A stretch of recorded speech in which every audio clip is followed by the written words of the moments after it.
दोस्तों इस वीडियो में हम चर्चा करने वाले हैं क्लास 9th के हिंदी सब्जेक्ट है हिंदी, लेसन नंबर 2, जिसका नाम है भारत का पुरातन विद्यापीठ नालंदा के बारे में हम लोग पढ़ेंगे। तो कह रहा है कि इस पाठ का लेखक, पहला नंबर आ जाएगा क्वेश्चन यही कि इस भारत का पुरातन विद्यापीठ नालंदा के लेखक कौन है। तो डॉक्टर राजेंद्र प्रसाद। तो पहला क्वेश्चन इससे आएगा, लेखक कौन है, तो डॉक्टर राजेंद्र प्रसाद। सबसे पहले हम लेखक परिचय देखेंगे क्योंकि लेखक परिचय से भर भर के क्वेश्चन आता है। उसके बाद में इसका सारांश, पाठ का सारांश देखेंगे और फिर इसके ऑब्जेक्टिव क्वेश्चन देखेंगे। इसमें इसके ऑब्जेक्टिव क्वेश्चन पर विशेष ध्यान दिया जाएगा, इसलिए वीडियो के स्टार्टिंग से लेकर के लास्ट तक आप बने रहिए। कह रहा है लेखक परिचय में कि राजेंद्र प्रसाद का जन्म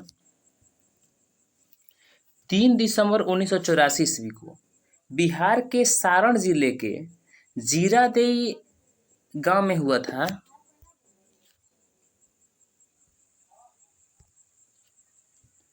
तो पहला क्वेश्चन यही आएगा यहाँ से कि राजेंद्र प्रसाद का जन्म कब हुआ था? 1884 ईस्वी में। कहाँ? तो बिहार के सारण जिला के जीरादेई नामक गांव में। कह रहे कि उनके पिता का नाम क्या था? तो महादेव सहाय, फिर जो फारसी संस्कृत के अच्छे जानकार थे।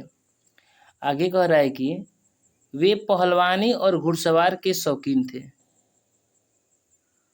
कह रहे कि इन दोनों का शिक्षा इन्होंने अपने पुत्र राजेंद्र प्रसाद को भी दी थी। तो हाँ, यहाँ से क्वेश्चन आएगा कि महादेव सहाय किस सब्जेक्ट किस भाषा के अच्छे जानकार थे? तो फारसी और संस्कृत के। और कहेगा कि राजेंद्र प्रसाद किस भाषा के शौकीन थे या जानकार थे? जानकार कहेगा तो फारसी और संस्कृत कह देंगे। कह रहे कि वे पहलवानी और घुड़सवारी के शौकीन थे, यहाँ से ऑब्जेक्टिव आएगा। कह रहे कि इन दोनों की शिक्षा इन्होंने अपने पुत्र राजेंद्र प्रसाद को भी दी थी। ठीक है। कह रहे कि सबसे पहले उनका नामांकन छपरा के हाई स्कूल में हुआ। छपरा के हाई स्कूल में ऑब्जेक्टिव यहाँ से आएगा कि हाई स्कूल की शिक्षा कहाँ से प्राप्त की? तो बिहार के छपरा जिला से। कह रहे कि 1902 ईस्वी में वे कलकत्ता विश्वविद्यालय से मैट्रिकुलेशन परीक्षा में प्रथम आए, यहाँ से ऑब्जेक्टिव आएगा। फिर कह रहे कि इसके बाद IABA और BL प्रेसिडेंसी कॉलेज से किया। कह रहे कि 1911 ईस्वी में वे कलकत्ता के वकील दल में शामिल हुए। कब? 1911 ईस्वी में। 1916 ईस्वी में जब पटना में एक अलग न्यायालय स्थापित हुआ तब वे वकालत करने के लिए पटना चले गए। ऑब्जेक्टिव सबसे आएगा 18 फरवरी 1963 ईस्वी को अंग्रेज राजेंद्र प्रसाद की मृत्यु हो गई थी। यहाँ से क्वेश्चन आएगा कि राजेंद्र प्रसाद की मृत्यु कब हुई थी? तो 28 फरवरी 1963 ईस्वी को। कब? 28 फरवरी 1963 ईस्वी को। राजेंद्र प्रसाद की मृत्यु कब हुई थी? 28 फरवरी 1963 ईस्वी को। करे कि आगे राजनीतिक जीवन राजेंद्र प्रसाद का राजनीतिक जीवन जो है काफी उत्कृष्ट रहा। वे संविधान सभा के प्रथम अस्थायी अध्यक्ष हुए। ऑब्जेक्टिव यहाँ से बनेगा कि संविधान सभा के प्रथम अस्थायी अध्यक्ष कौन थे? तो राजेंद्र प्रसाद। तथा भारतीय गणतंत्र के प्रथम राष्ट्रपति थे। यहाँ से भी ऑब्जेक्टिव आएगा कि भारतीय गणतंत्र के प्रथम राष्ट्रपति राजेंद्र प्रसाद थे। कोलकाता में वे जब छात्र थे तो उनके जीवन में एक महत्वपूर्ण घटना घटी। कौन? बंग भंग आंदोलन। इसकी प्रतिक्रिया में देश में व्यापक उत्तेजना छा गई। यहाँ से क्वेश्चन आएगा कि जब ये छात्र थे तो कौन आंदोलन आया था? तो बंग भंग आंदोलन। कह रहे कि बिहार टाइम्स के संपादक महेश नारायण थे और सच्चिदानंद सिन्हा का सहारा पाकर राजेंद्र प्रसाद ने बिहार स्टूडेंट्स कॉन्फ्रेंस की स्थापना की। बिहार स्टूडेंट कह रहे कि बिहार स्टूडेंट्स कॉन्फ्रेंस की स्थापना किसने की? राजेंद्र प्रसाद ने। आगे कह रहे कि साहित्य जीवन राजेंद्र प्रसाद कोलकाता में ही हिंदी विद्वानों की संगति में आए और उनके सक्रिय सहयोग से अखिल भारतीय हिंदी साहित्य सम्मेलन की स्थापना हुई। यहाँ से नहीं, उनके लेखन की प्रक्रिया आजीवन चलती रही। चर्चा करते हैं पाठ के सारांश पर। पाठ के सारांश में कह रहा है कि प्रस्तुत पाठ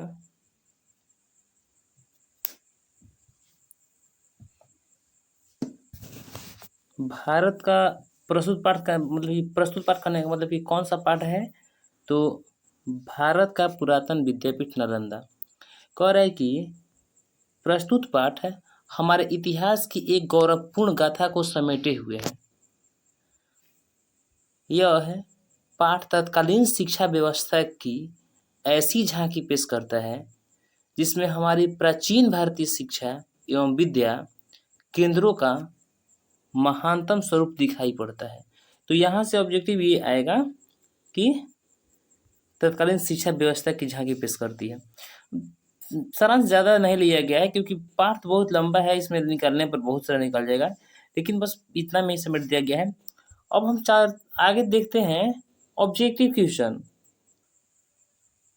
करें कि भारत का पुरातन विद्यापीठ नालंदा।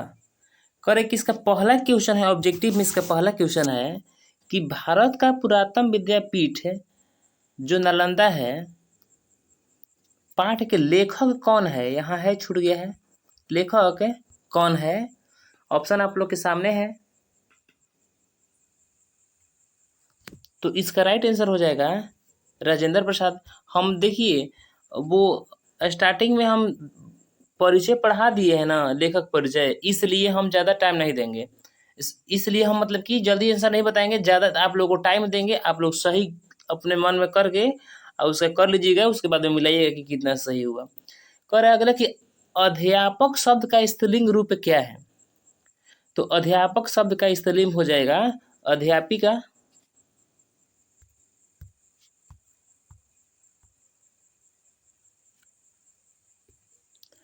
राजेंद्र प्रसाद का जन्म कब हुआ था? ऑप्शन आप लोग के सामने है।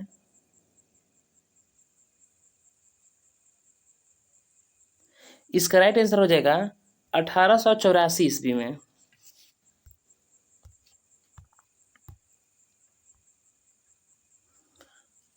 अगला क्वेश्चन है कि राजेंद्र प्रसाद का जन्म किस गांव में हुआ था?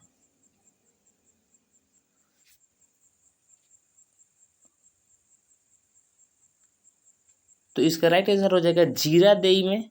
यहाँ उनका क्या मतलब कि राजेंद्र प्रसाद के बारे में कहा जा रहा है।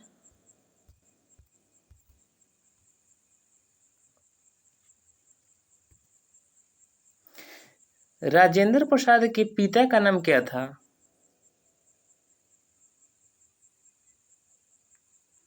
तो इसका राइट आंसर हो जाएगा महादेव सहाय।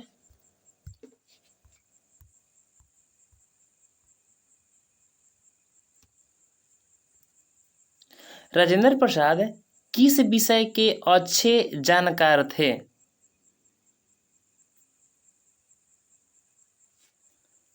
तो इसका राइट आंसर हो जाएगा फारसी एवं संस्कृत।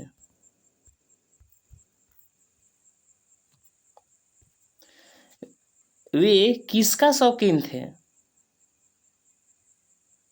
वे कहने का मतलब राजेंद्र प्रसाद किसका शौकीन थे?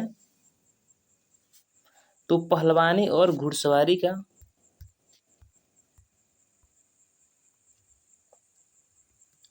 गाय का स्त्रीलिंग रूप क्या है?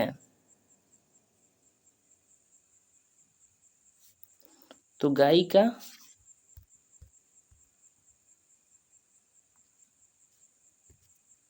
चकोर का स्त्रीलिंग रूप क्या है?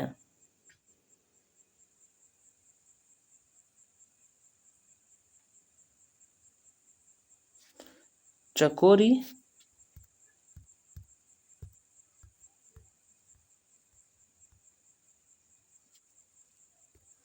उनकी मृत्यु कब हुई थी? राजेंद्र प्रसाद की मृत्यु कब हुई थी?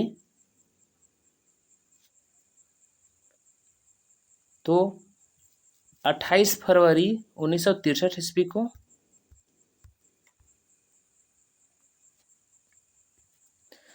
सबसे पहले राजेंद्र प्रसाद का नामांकन कहाँ हुआ था?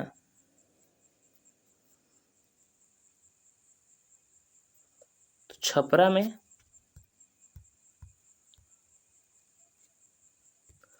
सबसे पहले राजेंद्र प्रसाद की पढ़ाई कौन से स्कूल से की?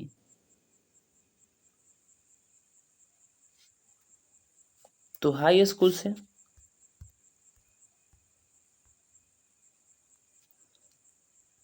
हाई स्कूल में वे किस दर्जे में गए?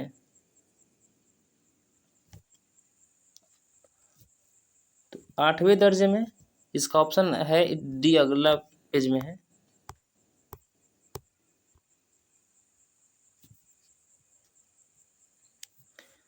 वार्षिक परीक्षा में कौन सा स्थान पर आए थे? तो प्रथम स्थान पर। राजेंद्र प्रसाद का जन्म किस जिला में हुआ था?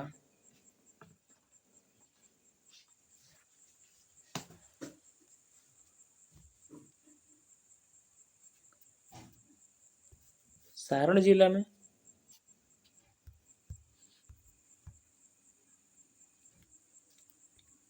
प्राचार्य ने उनको कैसी प्रोन्नति दी? दूहरी प्रोन्नति।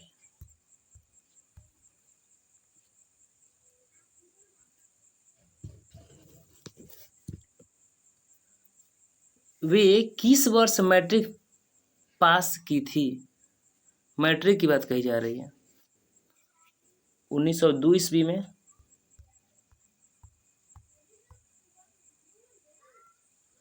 मैट्रिक परीक्षा में वे कौन सा स्थान प्राप्त किए थे?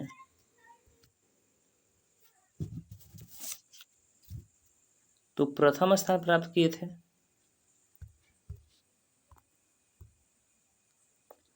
मैट्रिक परीक्षा में वे कौन से विद्यालय से किए थे? मैट्रिक परीक्षा वे कौन से विद्यालय से किए थे?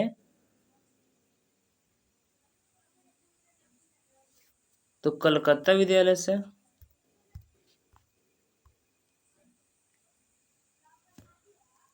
करे कि वे कलकत्ता कोर्ट के वकील कब बने? 1911 ईस्वी में।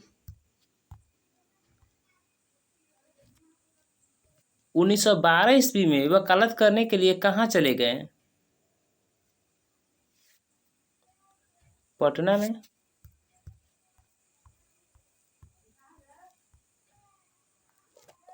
वे संविधान सभा के कौन से अस्थायी सदस्य रहे? तो प्रथम अस्थायी सदस्य रहे।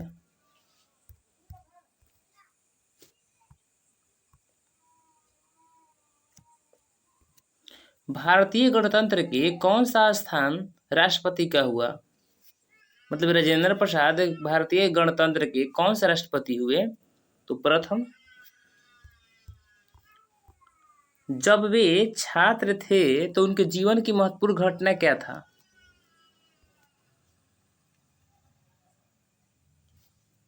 तो बंग भंग आंदोलन।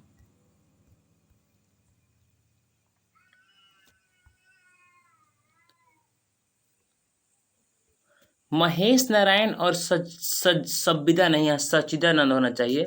सच्चिदानंद सिन्हा का सहारा पाकर किसकी स्थापना की? तो बिहार स्टूडेंट कॉन्फ्रेंस के।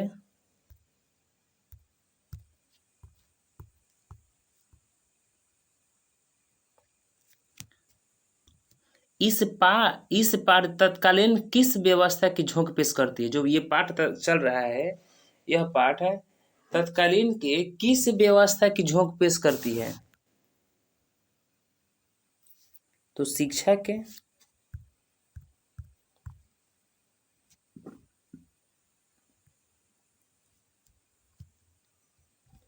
हमारे प्राचीन भारतीय शिक्षा एवं विद्या केंद्रों में कौन सा स्वरूप दिखाई पड़ता है?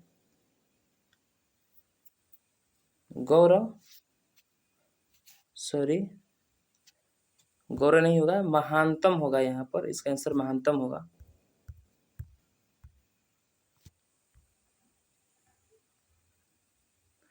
करे कि कौन हमारे इतिहास का गौरवपूर्ण गाथा को समेटे हैं? तो नालंदा।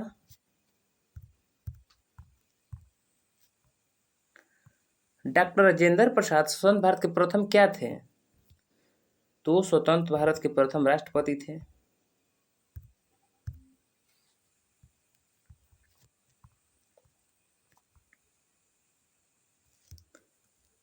वर्तमान नालंदा के गर्म कुंडों से 7 मील दूर पर क्या है? राजगृह।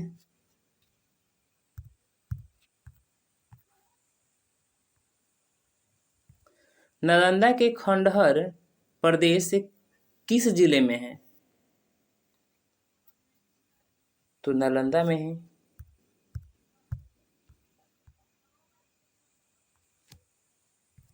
किस सम्राट के समय युआन चांग इस देश में आया था? तो हर्षवर्धन के समय।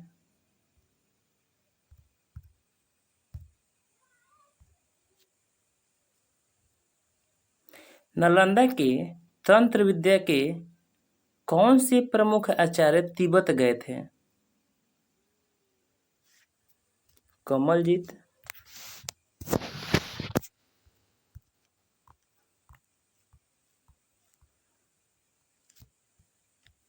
साहित्य और धर्म के अतिरिक्त नालंदा में कौन सा केंद्र था? तो कला का केंद्र था।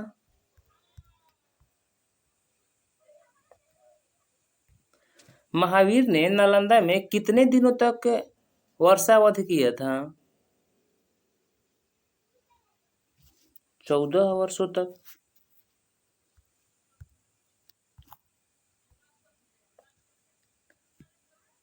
मगध की प्राचीन राजधानी का नाम क्या था?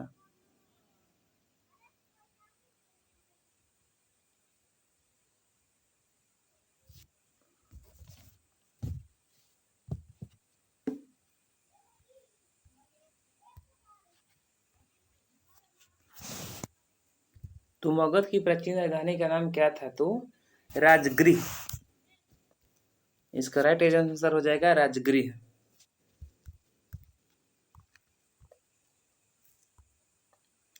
मगध की राजधानी कहाँ बसी? तो गिरिब्रज में। गिरिब्रज होना चाहिए, गिरिब्रज। आगे कह रहा है कि मगध की राजधानी कितने पर्वतों के बीच बसी है? कितने पर्वतों के बीच कहेगा तो ये हो जाएगा 5 पर्वतों के बीच। फाहियान कहाँ का यात्री था? तो फाहियान जो था चीनी यात्री था। भारत का पुरातन विद्यापीठ गद्य की कौन सी विद्या है? तो ये निबंध है। नालंदा कहाँ के इतिहास का गौरव गाथा को समेटे हुए हैं?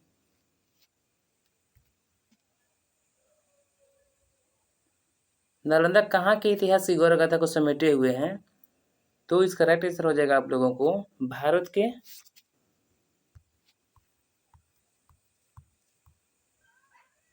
नालंदा किस प्रदेश के क्षेत्र में अवस्थित है? तो नालंदा जो है बिहार में है, बिहार राज्य में। नालंदा का जन्म किसके उदार दान से हुआ था? तो ये वहां के तत्कालीन जनता के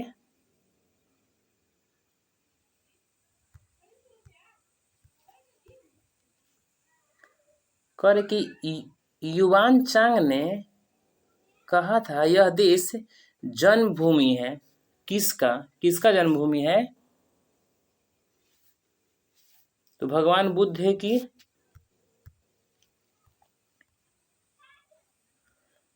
नालंदा किनके जन्म और परिनिर्माण का स्थान रहा है? तो भगवान महावीर के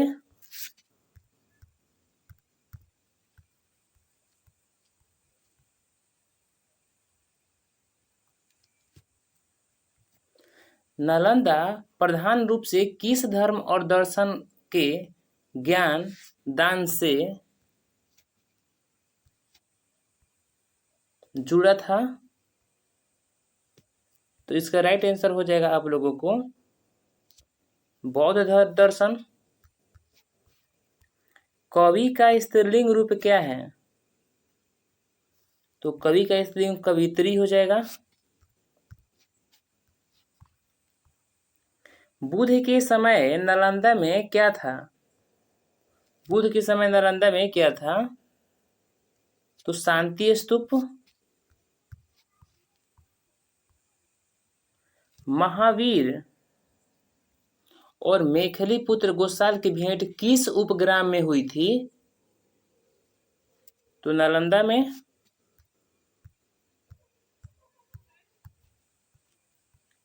और आज का लास्ट क्वेश्चन है कि देवर शब्द का स्त्रीलिंग रूप क्या है? तो इसका राइट आंसर हो जाएगा देवरानी। तो ये रहा मेरा 50 क्वेश्चन। दोस्तों यदि आप लोगों को वीडियो अच्छा लगा हो तो चैनल को सब्सक्राइब कर लें तथा वीडियो को लाइक कर दें एवं अपने दोस्तों के बीच शेयर करें। इसी प्रकार की वीडियो यदि आपको चाहिए तो प्लेलिस्ट में जाकर के जिस सब्जेक्ट का चाहिए उस सब्जेक्ट का देख लीजिए। धन्यवाद।